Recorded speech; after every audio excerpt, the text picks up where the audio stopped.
नमस्कार साथियों, स्वागत है आपका अपने YouTube चैनल शिक्षा बिहार में। आज की इस वीडियो में हम कक्षा 12 के इतिहास विषय का 4th चैप्टर विचारक विश्वास और इमारतें सांस्कृतिक विकास का तीसरा पार्ट आपके लिए लेके आए हैं। ये इस चैप्टर का अपना आखिरी पार्ट है। अगर आपके पहले दो आपने पार्ट नहीं देखे तो वीडियो के डिस्क्रिप्शन में जाइए, आपको लिंक मिलेगा। पहले पहला पार्ट देखिए, फिर दूसरा देखिए, फिर जाके ये देखिए। तो चलिए साथियों, शुरू करते हैं हम अपनी आज की वीडियो।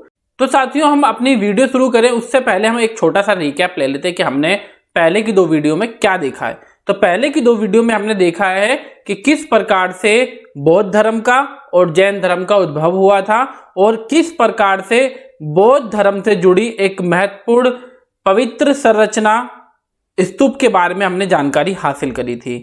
विस्तृत जानकारी आपको वीडियो में मिल जाएंगी, वही डिस्क्रिप्शन में जाइए और आप पूरा देखिए। आपसे अनुरोध है, क्योंकि यदि आपने पहले की दो वीडियो नहीं देखी है तो ये चैप्टर या ये वीडियो समझने में थोड़ी सी तकलीफ हो सकती है, थोड़ी नहीं बहुत ज्यादा।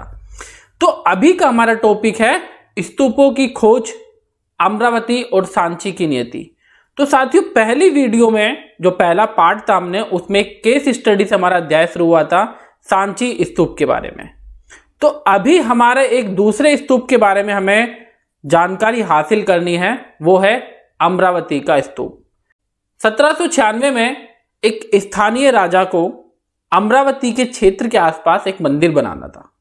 जब वो अपना मंदिर बनाने जा रहा था तो उसे कुछ अवशेष मिलते हैं, किसके? अमरावती स्तूप के। अवशेष मतलब कि कुछ चिन्ह दिखाई देते कि अमरावती स्तूप हमारा है। तो साथियों, जब उसे अमरावती के स्तूप दिखाई देते हैं और साथ साथ में उसके पत्थर, मूर्तियां इत्यादि दिखाई दे रही होती है, तो राजा फैसला करता है कि इस मंदिर के निर्माण में हम स्तूप के जो पत्थर है, इसकी मूर्तियां हैं, उसका इस्तेमाल करेंगे। कुछ साल के बाद वहां पर कॉल मैकेंजी नामक एक अंग्रेज अधिकारी आए, इस इलाके से गुजरे थे। हालांकि उन्होंने कई मूर्तियां पाई थी वहां पर, उस क्षेत्र में, अमरावती के क्षेत्र में कई मूर्तियां पाई, उनका चित्रांकन किया, चित्र बनाया और अपनी रिपोर्ट भी बनाई उन्होंने कि उस जगह के महत्व के बारे में कि अमरावती क्षेत्र में ये मूर्तियां हैं, इसकी विशेषता ये है। लेकिन उनकी ये रिपोर्ट कभी छप नहीं पाई। 1854 में गंटूर आंध्र प्रदेश के कमिश्नर ने अमरावती स्तूप की क्षेत्र की यात्रा करी। उन्होंने कई मूर्तियां और उत्कीर्ण पत्थर जमा किए और अपने साथ मद्रास ले गए। उन्होंने पश्चिमी तोरण द्वार वही साथियों गेट को भी खोज निकाला और इस निष्कर्ष पर पहुंचे कि अमरावती स्तूप बौद्ध धर्म से जुड़ा बहुत ही विशाल और शानदार स्तूप था। ये निष्कर्ष निकाला। तो हम यहां पर एक पैटर्न देख सकते हैं साथियों कि अमरावती स्तूप के मामले में क्या हुआ कि जो भी खोजें हो रही थी, चाहे मूर्तियों की, उत्कीर्ण चित्रकारी की या पत्थरों की, तोरण द्वार की, तो वो लोगों को मिल रही थी और लोग अपने हित में उसका प्रयोग कर रहे थे। अपने यूरोप ले गए, मद्रास ले गए, कहीं कहीं ले गए। लेकिन सांची के बारे में ऐसा नहीं था। अभी हम थोड़ा सा आगे जाके डिटेल में इसका वर्णन करेंगे। 1850 के दशक में अमरावती के उत्कीर्ण पत्थर अलग अलग जगहों पर ले जाए गए। कुछ पत्थर कलकत्ता में एशियाटिक सोसाइटी ऑफ बंगाल पहुंचे, तो कुछ मद्रास में इंडिया ऑफिस, तो कुछ पत्थर लंदन तक पहुंच गए। ये बहुत ही आम बात थी कि अंग्रेज अधिकारियों के बागों में अमरावती की जो मूर्तियां थी वो मिल जाया करती थी। तो अमरावती की स्थिति ये थी या नियति ये थी कि उसका मिलना, उसका खत्म होना तय हो गया। अगर हम अगले टॉपिक पर देखें, सांची का स्तूप क्यों बच गया और अमरावती का स्तूप क्यों नष्ट हो गया, इंपॉर्टेंट टॉपिक है, पेपर में क्वेश्चन भी आ जाता है 5 नंबर का नॉर्मली। पुरातत्ववेत्ता H.H. कोल उन मुट्ठी भर लोगों में से एक थे जिन्होंने इस देश की प्राचीन कलाकृतियों की लूट पर अफसोस जताया और उन्होंने बताया कि जो अभी नीतियां चल रही हैं, उस टाइम अमरावती के टाइम पर जो नीतियां चल रही थी वो आत्मघाती थी, असमर्थन नीति लगती थी उन्हें। वो कह रहे थे कि भाई, आप जो अमरावती की जो जगह है, जो स्तूप है, जो चीज वहां पर है, मूर्तियां हैं, पत्थर हैं, तोरण द्वार है, वो वहीं पर रखो। संग्रहालय में अगर आपको कुछ रखना है तो प्लास्टर की डुप्लीकेट चीजें बना लो, आप वो रख लो, लेकिन ऐसा नहीं हो पाया, जबकि सांची में ऐसा हो गया था। सांची के स्तूप में शाहजहां बेगम ने फ्रांसीसी अधिकारियों, अंग्रेज अधिकारियों को मना लिया था कि भाई हमारी ओरिजिनल चीजें यहीं रहें और प्लास्टर कृतियां आप लीजिए और आप इसे अपने संग्रहालय में रख सकते हैं, अपने पास लेके जा सकते हैं। खोज की जगह पर ही संरक्षण की बात को सांची के मामले में मान लिया गया था कि उनको संरक्षण, उनका बचाव किया जाए खोज के स्थान पर ही। तो सांची का स्तूप बच गया और जबकि अमरावती का स्तूप नहीं बच पाया। सांची क्यों बच गया जबकि अमरावती नष्ट हो गया? शायद अमरावती की खोज थोड़ी समय से पहले हो गई थी और लोग इतिहास के बारे में या फिर अमरावती स्तूप के बारे में या स्तूप संरचना के बारे में इतने सजग नहीं थे, इंटरेस्टेड नहीं थे। जबकि सांची का जो स्तूप था उसकी खोज बाद में हुई थी, जब लोगों को इतिहास के बारे में, कलाकृतियों के बारे में ज्यादा इंटरेस्ट था और वो उस चीज को बनाए रखना चाहते थे, अपनी विरासत को। इसलिए भी अमरावती का खोज पहले हो गया, इसलिए वो नष्ट हो गया। 1818 में जब सांची की खोज हुई तो इसके 3 तोरण द्वार तब भी खड़े थे, चौथा वहीं पे गिरा हुआ था सांची के मामले में। लेकिन हम बात करते हैं अमरावती की, तो स्थिति जैसी खोज हुई तो वो लूट होने लगी और इस प्रकार से अमरावती का महाचैत्य या स्तूप सिर्फ एक छोटा सा टीला बनकर रह गया और उसका सारा गौरव नष्ट हो चुका। इसलिए बहुत आवश्यक है कि जो हमारी प्राचीन संस्कृति या धरोहर है उसकी हम रक्षा करें, उसको संरक्षण प्रदान करें। फिलहाल अभी हम चलते हैं अपने अगले टॉपिक मूर्तिकला पर। अभी हमने स्तूप को समझा, अब हमें समझना है कि 600 ईसा पूर्व से 600 ईस्वी कालखंड के दौरान मूर्तिकला किस प्रकार से दिख रही थी। हमने जाना कि किस तरह से स्तूपों से कई मूर्तियां मिली और वो यूरोप में ले जाई गई। ऐसा इसलिए हुआ, क्यों हुआ? क्यों लोग मूर्तियों को, तोरण द्वार को लेने के लिए ललायित थे? खूबसूरत होंगी तभी। ऐसा इसलिए हुआ साथियों क्योंकि जिन लोगों ने मूर्तियों को देखा वो उसकी खूबसूरतियों को देखकर दंग रह गए और उन्हें बहुत ही ज्यादा मूल्यवान वो मूर्तियां लगी, इसलिए वो अपने साथ रखना चाहते थे। अभी हमारा एक अगला टॉपिक है पत्थर में गढ़ी कथाएं, कि जो हम सांची के स्तूप में या फिर अमरावती के स्तूप में या तमाम स्तूप में हमें कुछ चित्रकारी भी दिखाई देती हैं या फिर कुछ मूर्ति कला भी हमें दिखाई देती है। तो इतिहासकार उन मूर्ति कलाओं का अध्ययन कैसे करते हैं? साथ साथ में साथियों इतिहासकार उस मूर्ति कला को तो समझ रहे होते हैं, लेकिन साथ में जो सामाजिक ग्रंथ होते हैं या दूसरे ग्रंथ होते हैं वो भी उनको भी समझ रहे होते हैं।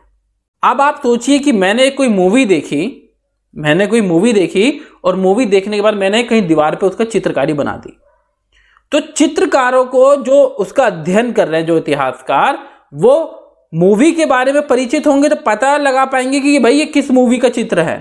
तो इतिहासकारों ने वही किया कि जो मूर्तियां उन्हें मिल रही थी, जो तत्कालिक साहित्य थे, उनका अध्ययन किया और उन्हें पता चल पाया कि ये भाई इस साहित्य से लिया गया है।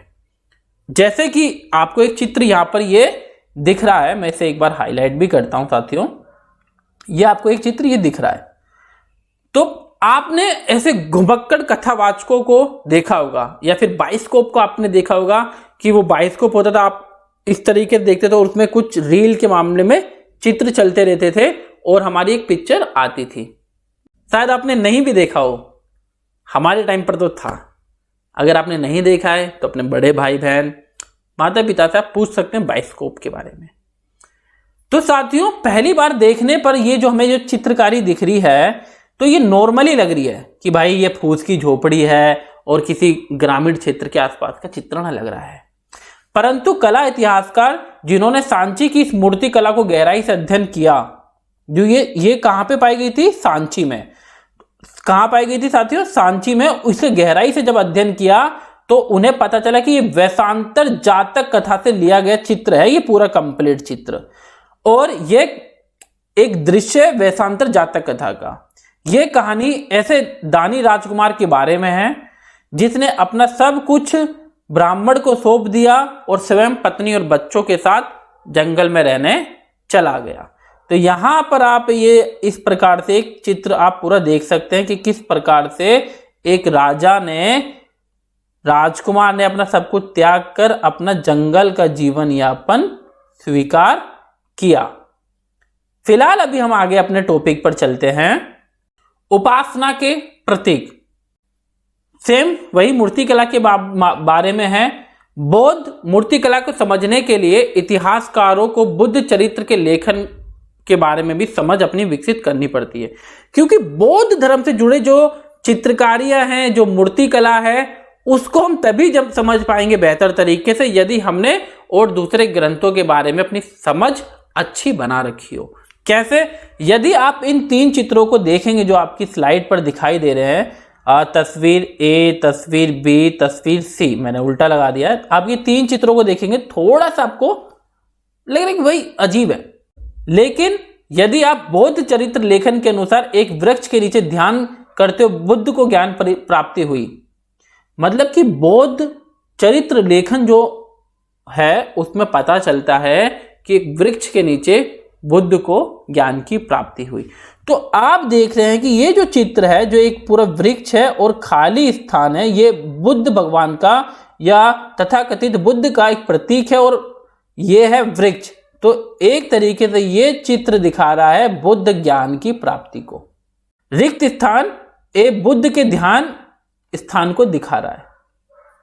साथ साथ में जो अगर हम बी तस्वीर की बात करें तो महापरिनिब्बाण के प्रतीक को दिखा रहा है, क्योंकि यहां पे स्तूप आपको दिखाई दे रहा है और साथियों को पता है कि स्तूप में बुद्ध के जीवन से जुड़े अवशेष शामिल थे। तो ये तस्वीर बी है, वो दिखा रही है महापरिनिब्बाण की कथा को। और अगर हम सी की बात करें तो यह बुद्ध द्वारा सारनाथ में दिए गए पहले उपदेश का प्रतीक है, क्योंकि सारनाथ में उन्होंने पहला उपदेश दिया था और वहां पर अशोक के स्तंभ वगैरह भी पाए गए हैं। फिलहाल अभी हम चलते हैं अपने अगले टॉपिक पर। हमारा अगला टॉपिक है लोक परंपराएं, कि लोक परंपराएं किस प्रकार से तत्कालिक जो स्थिति थी, वास्तुकला थी, उसमें हमें दिखाई दे रही थी। तो साथियों एक तस्वीर मैं आपको पहले ही दिखा रहा हूं, जैसे कि ये साल एक तस्वीर है, सांची का तोरण द्वार है और यहां पे कोने में साल भंजिका है। कौन है? साल भंजिका। और साथ साथ में एक सांची में एक हाथी की तस्वीर है, सांची में गजलक्ष्मी की तस्वीर है, सांची में एक सर्प की तस्वीर है, सांप की तस्वीर है। अभी हमने तस्वीरें देख ली है, अभी हम समझते हैं डिटेल से इसके बारे में। साल भंजिका, जो साल भंजिका की आपने फोटो देखी है, दरअसल एक बार और दिखाते हैं आपको साल भंजिका की डिटेल में, आप देख लीजिए और पोज करके आप देख सकते हैं यहाँ पे कि ये जो साल भंजिका है, नॉर्मली आपको लग रहा है कि भाई सिंपल सी कोई मूर्ति होगी, किसी ने बना दी होगी। साल भंजिका सांची में उत्कीर्ण बहुत सी अन्य मूर्तियों में से एक मूर्ति है जो सीधे तौर पर डायरेक्टली बौद्ध विचार से, बौद्ध सोच से, बौद्ध मत से नहीं जुड़ी। इसमें कुछ सुंदर स्त्रियां भी मूर्तियों में उत्कीर्ण की गई हैं, जो पूरा तोरण द्वार है। दरअसल अगर साहित्यिक परंपराओं की बात करें हम, जो उस टाइम पर साहित्यिक परंपराएं चल रही थी, जो समाज के लेखन चल रहे थे, तो साल भंजिका के बारे में हमें उन लेखनों में पता चलता है। लोक परंपरा के अनुसार यह माना जाता था कि इस स्त्री द्वारा छुए गए किसी भी वृक्ष में फूल खिल जाते हैं, कि साल भंजिका किसी भी वृक्ष को छू लेगी और उसमें फूल खिल जाएंगे और फल होने लगेंगे, यानी कि एक तरीके से शुभ हो गई। ऐसा लगता है कि यह एक शुभ प्रतीक माना जाता था और इस कारण स्तूप के अलंकरण में इसका प्रयोग किया गया। तो आप देख रहे हैं कि जो स्तूप या जो मूर्ति कला दिख रही है वो किस प्रकार से अपनी जनता के सोच को, जनता की परंपराओं को अपने अंदर लेके आ रही है। तो जो वास्तुकला है, जो उस टाइम की, जो हम वास्तुकला के बारे में बात कर रहे हैं, भवन निर्माण के बारे में बात कर रहे हैं, तो वो अपनी संस्कृति को एक तरीके से पेश भी करते हैं। लोग बौद्ध धर्म में आए, उन्होंने दूसरे विश्वासों, प्रथाओं और धारणाओं से बौद्ध धर्म को समृद्ध किया, क्योंकि साल भंजिका का जिक्र तो बौद्ध धर्म में था ही नहीं। सांची की मूर्तियों में पाए गए प्रतीक निश्चय ही इन परंपराओं से उभरे हैं। गजलक्ष्मी, हाथी नहीं था बौद्ध धर्म से संबंधित, लेकिन लोग अलग अलग धर्मों से आए, अलग अलग विचारों से आए और जो उस टाइम की बौद्ध धर्म की वास्तुकला थी उसे समृद्ध किया। उदाहरण के लिए जानवरों के बहुत से खूबसूरत उत्कीर्ण चित्र या मूर्तियां हमें दिखाई देती हैं। इन जानवरों में हाथी, घोड़े, बंदर, गाय, बैल शामिल है। हालांकि सांची में जातकों से ली गई जानवरों की कहानियां भी शामिल है। तो ये हमने अपनी डिटेल से समझा है। अब हम बात करते हैं बौद्ध धर्म, जैन धर्म हमने बहुत पढ़ लिया। अब हम थोड़ा सा अलग आगे जाते हैं, नई धार्मिक परंपराओं का उद्भव, कि अब किस प्रकार से 600 ईस्वी तक आते आते नई धार्मिक परंपराओं का उद्भव हो रहा था, स्वयं बौद्ध धर्म में भी। यानी कि तत्कालिक समाज के हिसाब से बौद्ध धर्म भी दो भागों में बट रहा था, अलग अलग विचारों के हिसाब से बट रहा था साथियों। तो हम बौद्ध धर्म के जो अभी वर्तमान में जो दो संप्रदाय हैं, एक हीनायान या थेरावाद और दूसरा है महायान बौद्ध धर्म का विकास। महायान बौद्ध धर्म का विकास कैसे हुआ और महायान बौद्ध धर्म है क्या, समझते हैं। महायान बौद्ध धर्म का विकास ईसा की प्रथम सदी में बौद्ध अवधारणाओं और व्यवहार में हमें बदलाव नजर आते दिखाई देता है कि बौद्ध धर्म का विकास ईसा की प्रथम शताब्दी में हुआ और जो उस टाइम की बौद्ध धर्म से संबंधित जो अवधारणाएं थी, जो प्रैक्टिकल लाइफ में जो चेंजेस आ रहे थे, उससे हमें दिखाई देता है। प्रारंभिक बौद्ध मत में निब्बान के लिए व्यक्तिगत प्रयास को विशेष महत्व दिया गया। जो अगर हम बात करें बुद्ध के टाइम के बौद्ध धर्म की, तो उसमें कहा गया कि आप अपने प्रयास से ही निब्बान या मोक्ष प्राप्त कर सकते हैं। अगर बौद्ध धर्म की भाषा में बात करें तो निब्बान, अगर हम आम भाषा में बात करें जैसे ब्राह्मणीय तो वो मोक्ष। तो जो बौद्ध धर्म की जो पुरानी अवधारणा थी उसके हिसाब से कि आप खुद प्रयास करेंगे तभी आपको मोक्ष मिलेगा। बुद्ध को भी एक मनुष्य समझा जाता था। उसमें जो पुरानी परंपरा थी उसमें क्या समझा जाता था, बुद्ध को एक मनुष्य भगवान नहीं समझा जाता था, जिन्होंने व्यक्तिगत प्रयास से निब्बान मोक्ष प्राप्त किया था। धीरे धीरे आगे जाके एक मुक्तिदाता की कल्पना उभरने लगी कि हमें कोई एक व्यक्ति मुक्ति दिलवाएगा, मोक्ष हमें कोई और दिलवाएगा। यह विश्वास किया जाने लगा कि वे मुक्ति दिलवा सकते थे, जो मुक्तिदाता है वो मुक्ति दिलवा सकता था, और बोधिसत्व की अवधारणा भी उद्भव होने लगी। बुद्ध और बोधिसत्व की मूर्तियों की पूजा इस परंपरा का एक महत्वपूर्ण अंग बन गई। अब देख रहे हैं आप, बौद्ध धर्म जिससे शुरू हुआ था, भगवान नहीं है, आप स्वयं मुक्ति प्राप्त कर सकते हैं, लेकिन अब थोड़ा बदलाव आने लगा साथियों। चिंतन की ये जो सोच की जो नई परंपरा थी, इसे महायान के नाम से जाना गया, और जिन्होंने पुरानी परंपरा को ही अपनाया, जो बुद्ध के पुराने फॉलोअर्स थे, उनको हीनयान या थेरावाद के नाम से संबोधित किया गया था। मतलब कि जो पुराने थे वो हीनायान और जो नए थे महायान।